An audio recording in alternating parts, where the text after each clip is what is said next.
जय हिंद। आज के इस वीडियो में हम जानेंगे फसल क्या होते हैं, यह कितने प्रकार के होते हैं और ये फसल किन किन मौसम में उगाए जाते हैं। तो चलिए वीडियो को स्टार्ट करते हैं। तो सबसे पहले समझते हैं कि फसल क्या होता है। फसल खेतों में उगाए जाने वाले वैसे पौधे जिन्हें उपयोग में हम ला सकते हैं, जिनका उपयोग कर सकते हैं, जिन्हें खाया जा सकता है, उन्हें फसल कहते हैं। फसल जैसे गेहूं, धान, मक्का, गन्ना, ईख, मटर, चना, मसूर, तरबूज इत्यादि, ये सभी फसल में आते हैं। अब यहाँ फसल तीन प्रकार के होते हैं: खरीफ फसल, रबी फसल, जायद फसल। खरीफ फसल या बरसात के दिनों में उगाए जाने वाले फसल है। इसके अंतर्गत मक्का, गन्ना, चावल, मूंगफली, तंबाकू, कपास, ज्वार, बाजरा इत्यादि आते हैं। और इसकी बुआई जून से जुलाई महीने में की जाती है तथा अक्टूबर से नवंबर में इसको काट लिया जाता है। दूसरा नंबर पे है रबी फसल। रबी फसल के अंतर्गत गेहूं, जौ, चना, आलू, सरसों, प्याज, मूली, मसूर इत्यादि आते हैं। ये फसल शीत ऋतु में उगाए जाते हैं, ठंडी के दिनों में उगाए जाने वाले फसल है।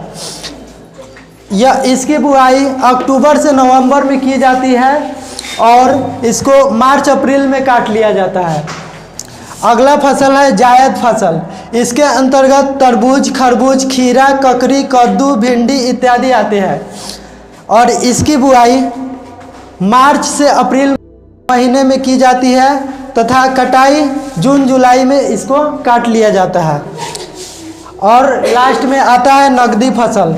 ये नकदी फसल के अंतर्गत उन फसलों को रखा जाता है जिनको बेच करके नगद पैसा कमाया जा सके, जिनको बेचने पर नगद मुनाफा हो, इसके लिए ये फसल उगाए जाते हैं। जैसे में गन्ना, चाय, तंबाकू, सूरजमुखी, तिलहन, कपास, कॉफ़ी, केला इत्यादि, इन सभी फसलों को नकदी फसल कहा जाता है। आइए अब समझते हैं अच्छे फसल उत्पादन के लिए कौन कौन से क्रियाकलाप आवश्यक है। तो सबसे पहला है जुताई।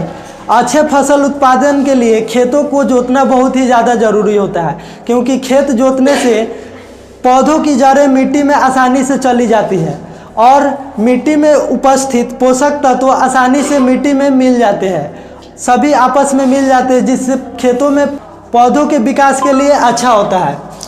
आजकल खेतों को जोतने के लिए बहुत सारे तरीके हैं। पहले पारंपरिक तरीका यही था, हर बैल से खेतों को जोता जाता था और कुदाल से भी खेतों को जोता जाता था, लेकिन आजकल ट्रैक्टर के माध्यम से खेतों को जोता जाता है। दूसरा है बीजों का चयन। तो खेत जोतने के बाद में बीजों का सही चयन करके खेतों में डालना बहुत ही आवश्यक होता है। इसके लिए बीज ला करके पानी में डाल दिया जाता है। जो भी बीज पानी के ऊपर तैरने लगता है, इसका मतलब वह बीज खराब होते हैं। तो तैरने वाले बीज को बाहर निकाल करके रख दिया जाता है और जो पानी के अंदर बैठ जाता है वह बीज अच्छे बीज होते हैं, उसको निकाल करके खेतों में छिट दिया जाता है। तीसरा टॉपिक है बुआई। अब बीज को खेतों में बोया जाता है। खेतों में बोने के लिए खुरपी का प्रयोग किया जाता है। तीसरा है सिंचाई। जब पौधे बाहर निकल आते हैं तो उसे पानी देना आवश्यक होता है, इसलिए खेतों में पानी देने की प्रक्रिया सिंचाई कहलाती है। अब देखिए, सिंचाई के बहुत सारे तरीके हैं। पहले सिंचाई हाथों से पानी पौधों को दिया जाता था, लेकिन अब बहुत सारे तरीके हैं। सिंचाई के मुख्यतः आधुनिक तरीके, दो आधुनिक तरीके हैं। पहला है छिड़काव तंत्र, जिसको कहते हैं स्प्रिंकल सिस्टम। इसके अंतर्गत क्या किया जाता है, पौधों को पानी बारिश की तरह, जैसे बारिश होता है बरसात, उसी तरह पौधों को पानी दिया जाता है। इसमें पौधों को बूंद बूंद करके पानी मिलता है। दूसरा है ड्रिप तंत्र, ड्रिप सिस्टम। इसके अंतर्गत फलदार पौधों को पानी दिया जाता है इस सिस्टम से। इसमें पौधों को पानी बूंद बूंद करके मिलता है और इससे आधुनिक तरीके का उपयोग करने से पानी ज़्यादा बर्बाद नहीं होता है। पौधों को पानी जितना आवश्यकता होता है उतना मिलता है और बाकी पानी बच जाते हैं। तो यह आधुनिक तरीके बहुत ही अच्छे तरीके हैं। अगला है निकौनी या निराई। तो समझते हैं निकौनी या निराई क्या होता है। खेतों से खरपतवार निकालने की प्रक्रिया निराई कहलाती है। अब समझते हैं यह खरपतवार क्या होता है। खरपतवार मतलब खेतों में जितना भी पौधे के अलावा अनावश्यक पौधे जो अपने आप उग आते हैं उसे खरपतवार कहते हैं। इसको निराई या निकौनी के माध्यम से खेतों से बाहर निकाल दिया जाता है। अब इसे बाहर निकालना इसलिए भी ज़रूरी है। देखिए मान लीजिए यहाँ पर दो पौधा है और इसके बीच में कुछ खरपतवार है। तो यह खरपतवार पौधों के भोजन में से, मान लीजिए मिट्टी से इन लोग का भोजन मिलता है, तो पौधों के भोजन में से ये लोग भी अपना भोजन शेयर कर लेते हैं, जिसके कारण पौधों को अधिक भोजन नहीं मिल पाता है। 25 मिनट हो गया, 1 बज गया।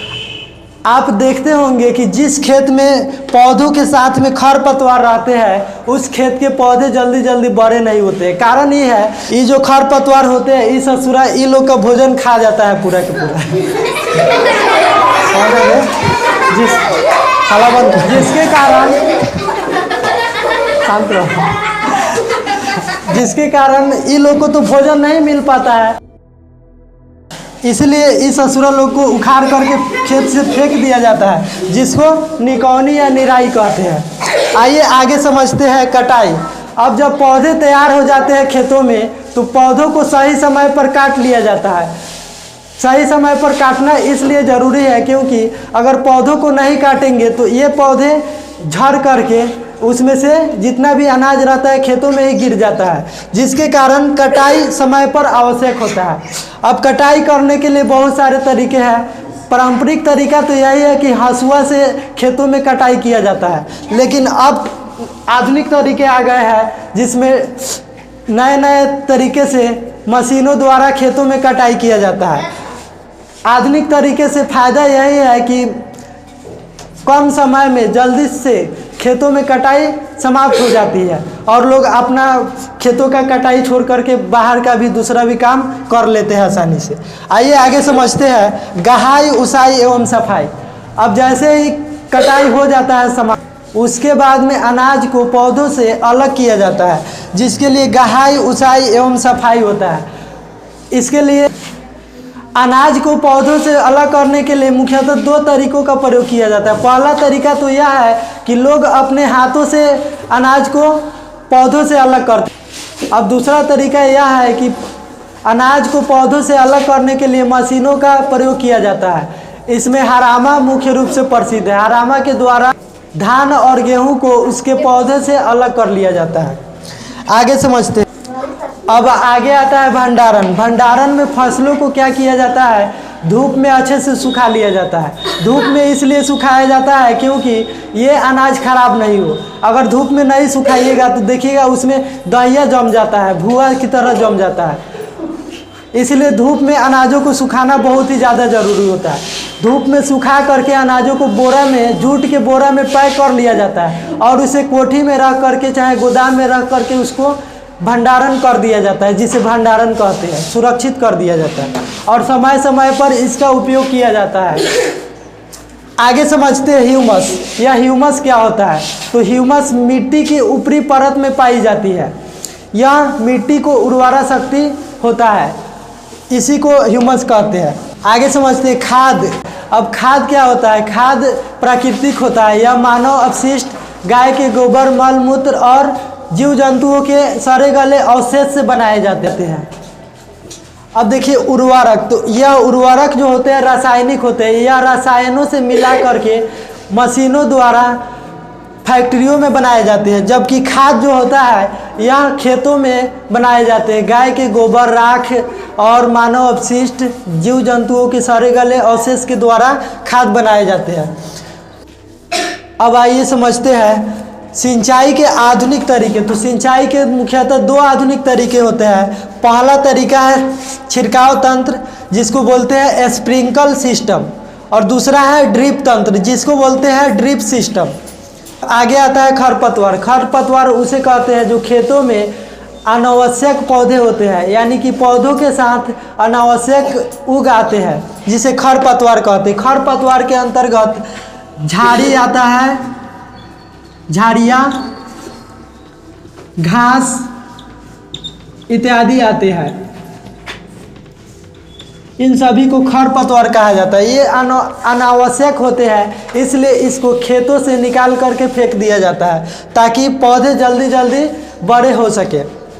अब सबसे इम्पोर्टेंट यह है, आइए यह जान लेते केंचुआ किसानों का मित्र होता है कैसे। अब देखिए, केंचुआ जो होता है वह मिट्टी में जब तक रहता है वह मिट्टी को भुरभुरा बना देता है। मिट्टी को इधर से छेद करेगा, इधर से छेद करेगा, इधर से छेद करेगा और इधर से छेद कर करके चारों तरफ से उसमें हवा के आने जाने के लिए, गैसों के आदान प्रदान के लिए जगह बना देता है, जिसके कारण मिट्टी भुरभुरा हो जाती है और उसमें गैसों का आदान प्रदान होता है, जिसके कारण पौधों के विकास में मदद मिलती है, सहायता मिलती है। अब देखिए, यही केंचुआ जब मर जाता है तो मिट्टी में इसके अवशेष अपघटित होकर खाद बन जाते हैं। तो देखिए, इसलिए केंचुआ को किसानों का मित्र कहा जाता है।